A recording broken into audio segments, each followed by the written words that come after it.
اعوذ باللہ من الشیطان الرجیم بسم اللہ الرحمن الرحیم۔ سورہ انبیاء کا آخری رکوع ہے۔ پیچھے 9 واقعات جو ہیں آپ نے ملاحظہ پڑھے، سنا ان کو۔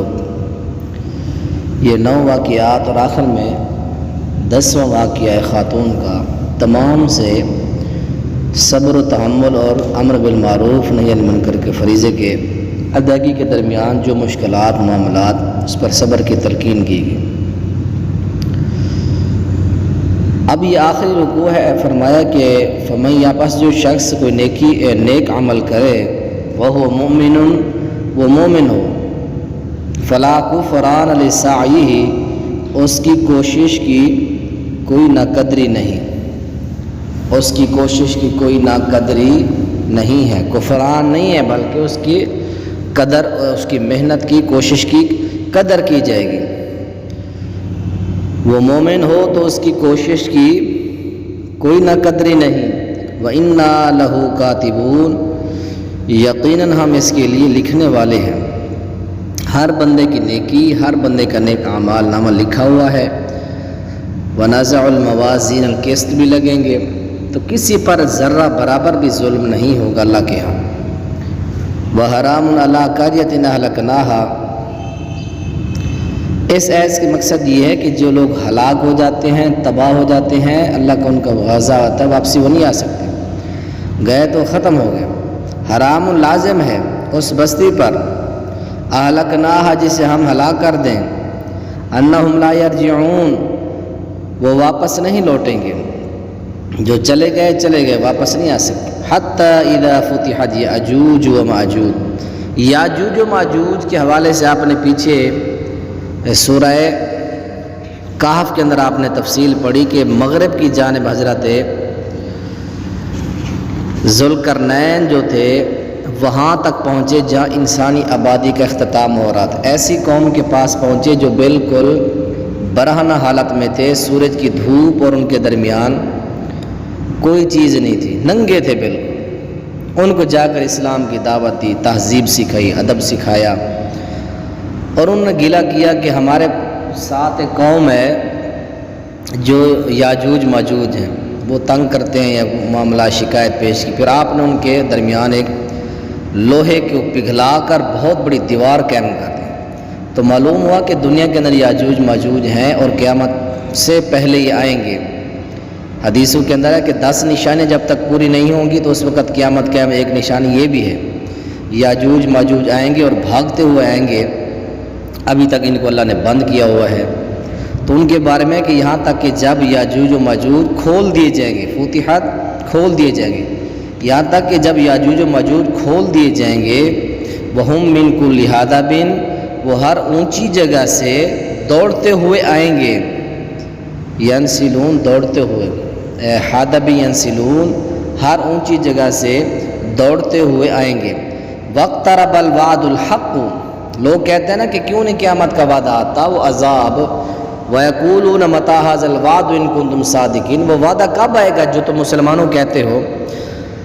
سچا وعدہ بالکل قریب آ جائے گا، سچا وعدہ اقتربہ قریب آ جائے گا۔ فَإِذَا ہوا، تو اچانک یہ ہوگا، فَإِذَا ہوا پس اچانک یہ ہوگا کہ شاخصۃ، ان کی آنکھیں کھلی رہ جائیں گی، الذین کفروا، جنہوں نے کفر کیا، یا ویلتنا، ہے ہماری بربادی، قد کننا فی غفلۃ، بے شک ہم اس سے غفلت میں تھے، بل کننا ظالمین، بلکہ ہم ظلم کرنے والے تھے۔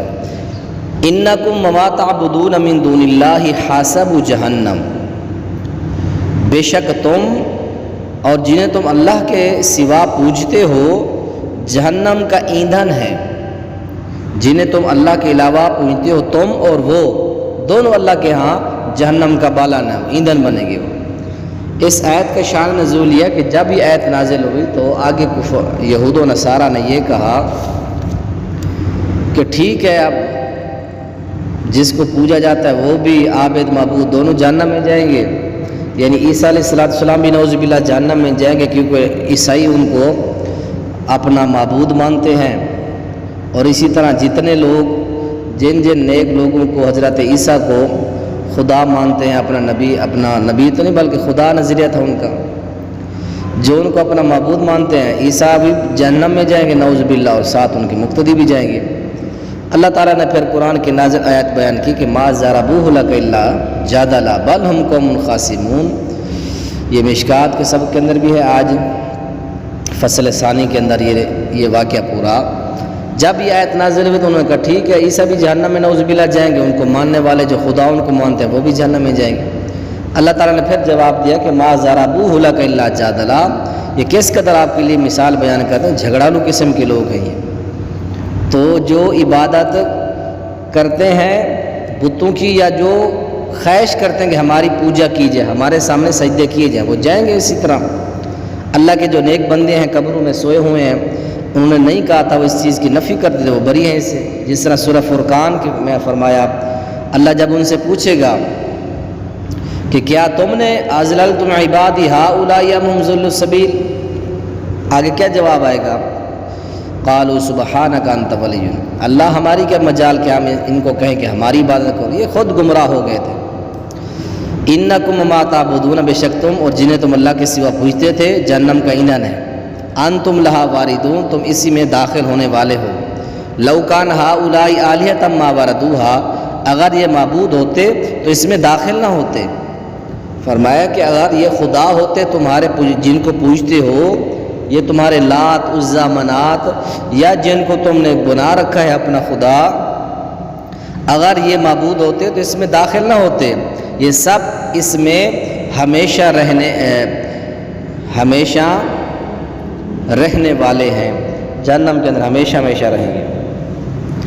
لہم فیہا زفیر وہم فیہا لا یسمعون، ان کے لیے اس میں گدھے جیسی آواز ہوگی، وہم فیہا لا یسمعون، اور وہ اس میں نہیں سنیں گے۔ ان کے لیے اس میں گدھے جیسی آواز ہوگی اور وہ اس میں نہیں سنیں گے۔ جب جنتی جنت میں چلے جائیں گے، جہنمی جہنم میں چلے جائیں گے، جہنم کو اوپر سے بند کر دیا جائے گا، ایسے آگ کی لپیٹیں ان کو لپیٹ رہی ہوں گی، مار رہی ہوں گی، ان کے اوپر تشدد ہو رہا ہوگا، ان کو اپنی آوازیں بھی سنی نہیں دے رہی ہوں گی کہ ہم کس طرح چیخ رہے ہیں، چلا رہے ہیں، کس طرح ہماری گندی آوازیں نکل رہی ہیں، خود بھی ان کو پتہ نہیں ہوگا۔ جہنم کے اوپر ڈھکن بند کر دیا جائے گا، اس کے اندر جلتے رہیں گے، چیختے رہیں گے، لیکن اپنی آواز نہیں سن سکیں گے۔ یہ جہنمیوں کا آگے ہے، یہاں سے ان الذین سے سابقت سے جنتیوں کا تذکرہ آ رہا ہے۔ اللہ تعالیٰ نے یہاں 4 نعمتیں بیان کی ہیں، ان کنتم توعدون تک۔ ان الذین سبقت لهم من الحسنى،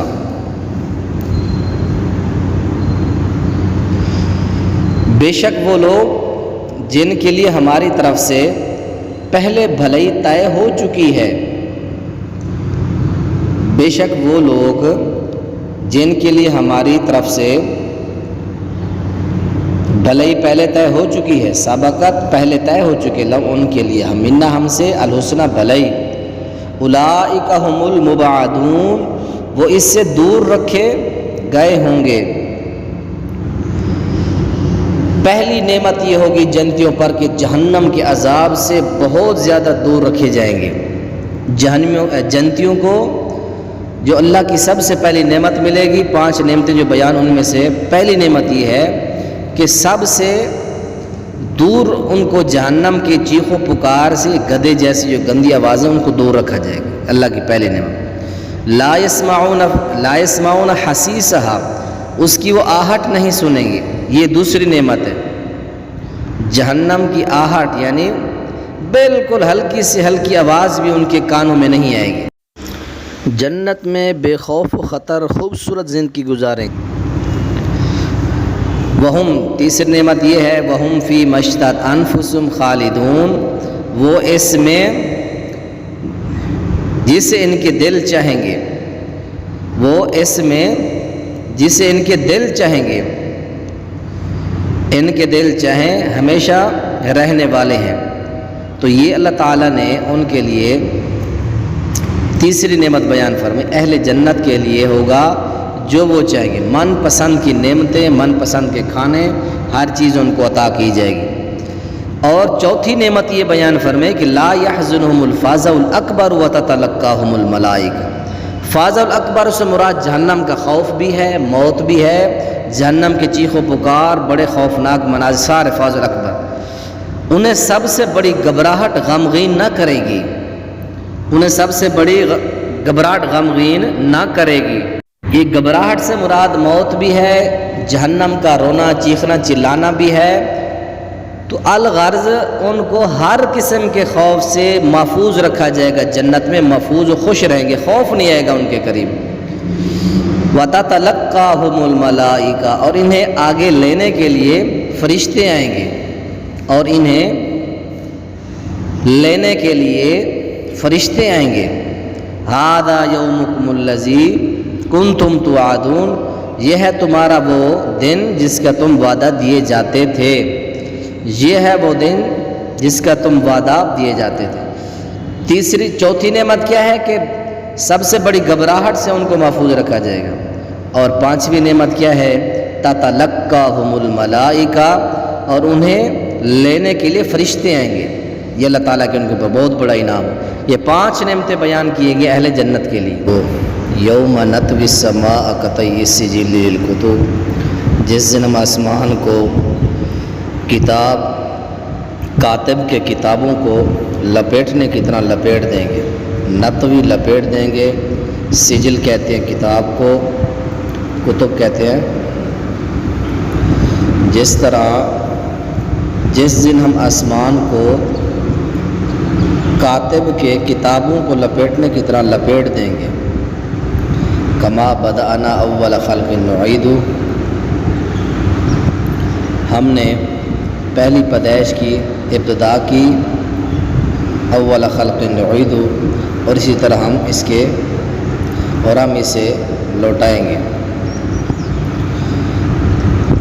کما بدأنا اول خلق نعید، ہم نے پہلی پیدائش کی ابتدا کی اور ہم اسے لوٹائیں گے۔ نعید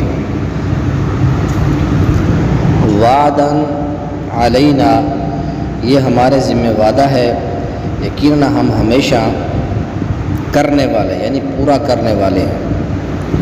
آسمان کے بارے میں سورہ قاریہ کے اندر آپ نے پڑھا، اس طرح اڑ رہے ہوں گے جس طرح کوئی روئی اڑ رہی ہے، کپاس اڑتی ہو، اس طرح ختم ہو جائے گا نظام سارا۔ آگے فرمایا کہ وَلَقَدْ كَتَبْنَا فِي الزَّبُورِ مِن بَعْدِ الذِّكْرِ أَنَّ الْأَرْضَ يَرِثُهَا مِن بَعْدِهِ الصَّالِحُونَ، اور بلا شبہ یقیناً ہم نے زبور میں نصیحت کے بعد لکھ دیا، زبور میں بعد ذکر نصیحت کے بعد کتبنا ہم نے لکھ دیا، ان الارض یرثها عبادی الصالحون، یہ زمین اس کے وارث میرے صالح بندے ہوں گے، نیک بندے ہوں گے۔ زمین کے وارث میرے نیک بندے ہوں گے۔ زمین سے مراد یہ ارض جنت ہے جس کا تذکرہ مؤمنون میں ہے، اولئک هم الوارثون۔ اعراف میں تذکرہ ہے ان الارض للہ یرثها من بعد الصالحون۔ سورہ زمر کے اندر تذکرہ آیا وقال الحمد للہ الذی صدقنا وعدہ واورثنا الارض، جس نے ہمیں زمین کا وارث بنایا، اس سے مراد جنت کی زمین ہے۔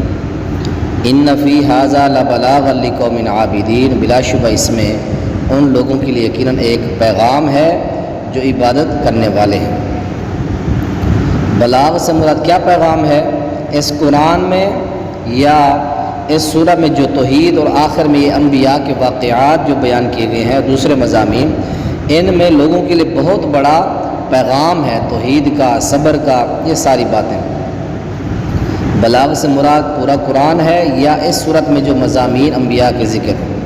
وَمَا أَرْسَلْنَاكَ إِلَّا رَحْمَةً لِّلْعَالَمِينَ، ہم نے تجھے نہیں بھیجا مگر جہانوں پر رحم کرتے ہوئے، جہانوں پر رحم کرتے ہوئے، یہ اس کا معنی کرنا ہے۔ ہم نے تجھے نہیں بھیجا مگر جہانوں پر رحم کرتے ہوئے۔ تو اللہ کے نبی کی آمد کی وجہ سے اللہ تعالیٰ امت پر رحم کرتے ہیں، کیونکہ عالمین کا رحم کرنے کا جو تعلق ہے وہ اللہ کے نبی سے نہیں ہے بلکہ اللہ تعالیٰ سے، کیونکہ عربی کا قاعدہ ہے کہ مفعول لہو اور فعل میں جو علت بیان ہوتی ہے وہ مشترکہ ہوتی ہے، یعنی جو فعل ہوتا ہے وہی مفعول مطلق ہوتا ہے، دونوں سے مراد ایک ہی ہوتا ہے۔ جس طرح مثال دیجیے ضربت ضربن، اب اس مثال میں مارنے والا بھی ایک ہے اور جس ادب سکھانے والے ہیں، ضربت تعدیبا، میں نے اس کو مارا ادب سکھانے کے لیے، مارنے والے بھی اور ادب سکھانے والا بھی ایک ہوتا ہے، بھیجنے والا بھی یہاں اللہ ہے اور رحم کرنے والا بھی اللہ ہے۔ تو اس کا معنی یہ کرنا ہے کہ ہم نے تجھے نہیں بھیجا مگر جہانوں پر رحم کرتے ہوئے، تجھے بھیج کر ہم نے تیری امت کے اوپر رحم کیا، رحم و کرم کیا۔ اب بھیجنے والا بھی اللہ ہے، رحم کرنے والا بھی اللہ ہے۔ جس طرح اس مثال کے اندر ضربت ضربن میں نے زید کو ادب سکھانے کے لیے مارا، مارنے والا اور ادب سکھانے والا ایک ہی ہے، تو یہاں بھیجنے والا اللہ ہے، رحم کرنے والا بھی اللہ ہے۔ تو رسول بھیجنے کی وجہ سے اللہ نے جہان پر رحم کی، رحم کرتا ہے۔ تو قل انما یوحا الیہ، کہہ دے میری طرف وحی کی گئی ہے، وحی کی جاتی ہے کہ تمہارا معبود صرف ایک ہے، فانتم مسلمون، کہ تم فرما برداری کرنے والے بنو، کیا تم فرما برداری کرتے ہو؟ فَإِن تَوَلَّوْا، پس اگر وہ منہ موڑیں تو کہہ دے میں نے تمہیں اس طرح خبردار کر دیا ہے، میں نے تمہیں اس طرح خبردار کر علی سوا کے برابر ہیں، بریکٹ میں لکھے ہم اور تم، میں نے تمہیں بتا دیا ہے اب ہم اور تم برابر ہیں، جو اللہ کے رسول اللہ کی بات مانے گا وہ قابل احترام ہوگا، جو نہیں مانے گا وہ سزاوار ہوگا۔ میں نے تمہیں بتا دیا، خبردار کر دیا ہے کہ ہم اور تم برابر ہیں۔ وَإِنْ أَدْرِيَ قَرِيبٌ أَمْ بَعِيدٌ مَا تُوعَدُونَ، میں نہیں جانتا آیا قریب ہے یا وہ وعدہ یا وہ دور ہے جس کا تم وعدہ دیے جاتے ہو۔ جو اللہ تعالیٰ نے تمہیں وعدہ دیا ہے عذاب کا، قیامت کے وقوع کا، میں وہ نہیں جانتا کہ وہ قریب ہے یا دور ہے۔ إِنَّهُ يَعْلَمُ الْجَهْرَ مِنَ الْقَوْلِ وَيَعْلَمُ مَا تَكْتُمُونَ، بے شک وہ بلند آواز سے کی ہوئی بات کو جانتا ہے اور وہ بھی جانتا ہے جو تم چھپاتے ہو۔ بلند آواز سے کی ہوئی بات وہ بھی جانتا ہے، وَيَعْلَمُ مَا تَكْتُمُونَ، اور وہ بھی جانتا ہے جو تم چھپاتے ہو۔ وَإِنْ أَدْرِي لَعَلَّهُ فِتْنَةٌ، اور میں نہیں جانتا شاید یہ تمہارے لیے ایک آزمائش ہو۔ کیا آزمائش ہو؟ یعنی اللہ تعالیٰ کا عذاب میں تاخیر کرنا، عذاب کا لیٹ ہو جانا اور تمہیں فائدہ اٹھانے کا موقع دینا، پھر ہو سکتا ہے اسی ڈھیل مہلت کے اندر تمہیں حق بھی سمجھ آ جائے۔ میں نہیں جانتا کہ اس ڈھیل کی یا آزمائش کی کیا وجہ ہے، میں نہیں جانتا تمہارے لیے ایک آزمائش ہو، یعنی یہ وقت دے دینا، چھوڑ دینا، ڈھیل دینا، یہ چیزیں نہیں، شاید یہ تمہارے لیے ایک آزمائش ہو، وَمَتَاعٌ إِلَىٰ حِينٍ، اور ایک وقت تک کچھ فائدہ اٹھانا ہو۔ قَالَ رَبِّ احْكُم بِالْحَقِّ، اس نے کہا اے میرے رب، قال، اس نے کہا اے میرے رب حق کے ساتھ فیصلہ فرما، وَرَبُّنَا الرَّحْمَٰنُ الْمُسْتَعَانُ، اور تو ہمارا ہی رب ہے بے حد مہربان، جس سے ان باتوں پر مدد طلب کی جاتی ہے جو تم بیان کرتے ہو۔ اے ہمارا رب حق کے ساتھ فیصلہ فرما، تو ہمارا ہی بے حد مہربان ہے، ہمارا مہربان رب ہے۔ المستعان علی ما تصفون، جس سے ان باتوں پر مدد طلب کی جاتی ہے جو تم بیان کرتے ہو۔ چلو دیکھو اس کو۔